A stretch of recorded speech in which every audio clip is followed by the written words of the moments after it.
Okay, YouTube, here's a quick summary of the tire change putting the Kenda 262. So this part here pops off the bottom of the tubes with 4 screws.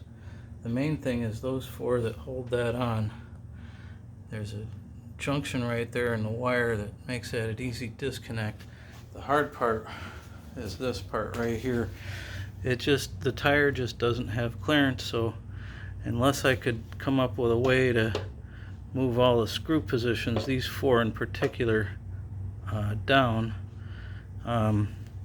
it's just not going to fit, or up, I guess, whichever way you wanted to separate it further from the tire. I might be able to put a piece of it on with, if I cut this off here. Haven't decided about that.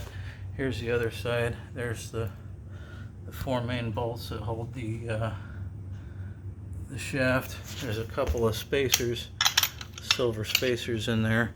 These so the fender did go between there and the wheel, but those get held on the bottom with the shock tubes, and there's bolts on the top.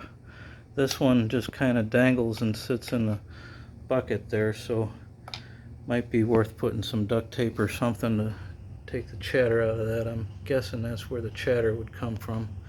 Now, in terms of side panels and stuff, it turns out there's let's see, there's 3 main screws here, a couple of screws that hold the 2 sides together.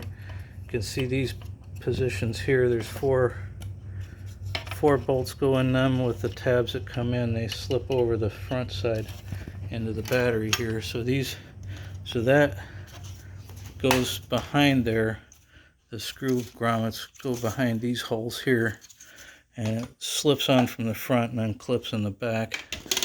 The main cover with the main board, I didn't need to remove it, but I was getting so much else out of the way to see what I needed to do to get that fender. So that part will just bolt right down. So now the main worry is this wire here without that piece in there and the fender to hold it. And if I have to, I'll come up with a way to rig some kind of a bungee cord or something to, but it looks like it ought to go pretty much out of the way. We'll see. That's my biggest risk with this, I think.